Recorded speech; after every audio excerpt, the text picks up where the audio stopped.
गुरु तेग बहादुर जी के सामने ही उनके भाई, उनके मतीदास जी को, सतीदास जी को, भाई दयाला जी को, एक को ऊपर से नीचे काटा गया। बोले सनातन धर्म इस्लाम कबूल करोगे? बोले ना, काट दिया। दूसरे को रुई से लपेट के जलाया गया। जलाने के माचिस लगाने से पहले पूछे कन्वर्ट करोगे क्या? बोले ना, जला दिया। तीसरे को खौलते पानी में डालने से पहले पूछा करोगे क्या? बोले नहीं, खौलते पानी में डाल दिया। हमारे पूर्वजों ने तो क्या क्या परेशानियां देखी हैं। हमारी माताओं ने तो जौहर किया है सम्मान की रक्षा के लिए, सनातन की रक्षा के लिए। क्या हम सब लोग मिलकर इतना नहीं काम कर सकते कि ठीक है थोड़ी दिक्कत आएगी, थोड़ा बिजनेस व्यापार में इधर उधर होगा, कुछ दिन के लिए समस्याएं आएंगी, लेकिन देश तो सुरक्षित हो जाएगा, हमारे बच्चे तो सुरक्षित हो जाएंगे। अरे आप जिनके लिए 4 BHK 5 BHK बना के जा रहे हो, अगर वही खतरे में है तो आपका 4 BHK 5 BHK किस काम आएगा?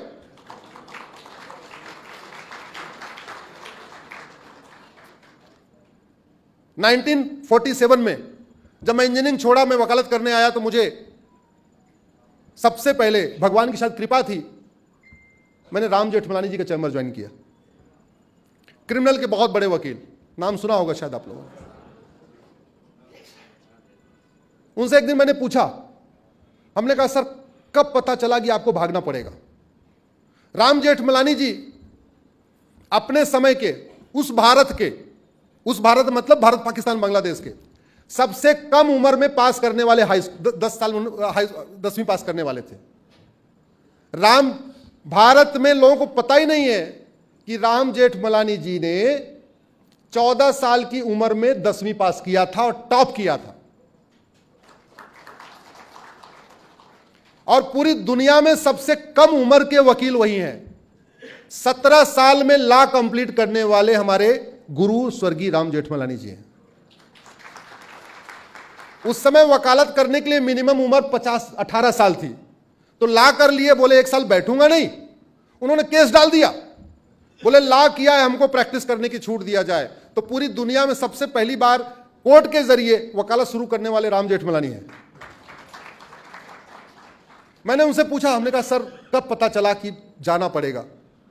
बोले बेटा तुम्हें अगर 24 घंटे पता चल जाए कि भागना पड़ेगा तो क्या क्या करोगे? हमने कहा सर जमीन जायदाद का सौदा तय कर लूंगा, जितना मैक्सिमम होगा बयाना वाना ले लूंगा और सोना चांदी ले लूंगा और बैठ जाऊंगा।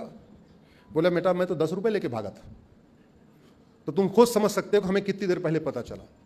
बोले उस समय पता चलना तो छोड़ो, जो जहां था वो वहीं से भागा, जो स्कूल गया था स्कूल से भागा, जो खेत में था वो खेत से भागा। ऐसा भी नहीं हुआ कि पूरे परिवार इकट्ठा होकर फिर भागे, ऐसा भी मौका नहीं मिला था। मैं नाम नहीं बताऊंगा, बाद में वो देश के मंत्री भी बने, वो तो अपनी पत्नी को लेकर नहीं भाग पाए, उनकी पत्नी वहीं रह गई। क्या हुआ उनकी पत्नी के साथ अब बताना नहीं चाहूंगा। सोचिए जरा क्या स्थिति थी कि आदमी भाग रहा है और अपनी वाइफ को लेकर नहीं भाग रहा है, भाग पा रहा है। कोई अपनी मां को लेकर नहीं भाग पाया, कोई अपनी बहन को लेकर नहीं भाग पाया। क्या स्थितियां रही होगी?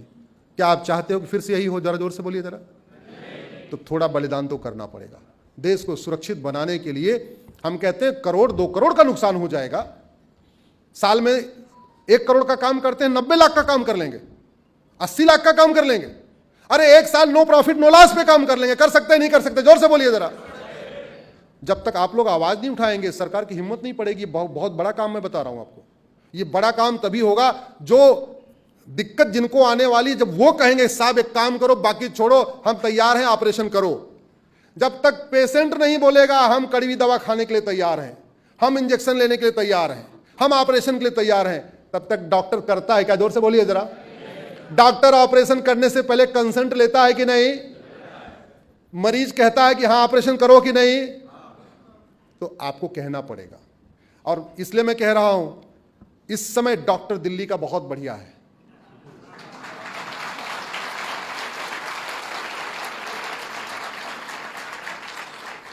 और छोटा वाला डॉक्टर भी अच्छा है, बड़ा वाला तो अच्छा है, ये छोटा वाला भी अच्छा है।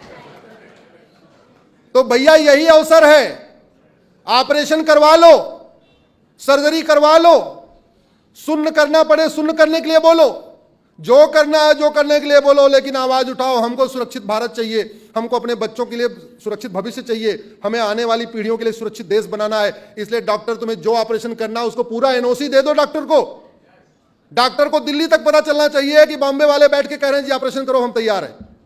भारत माता की। इत्र श्री तिथियो अध्याय समाप्त। भारत माता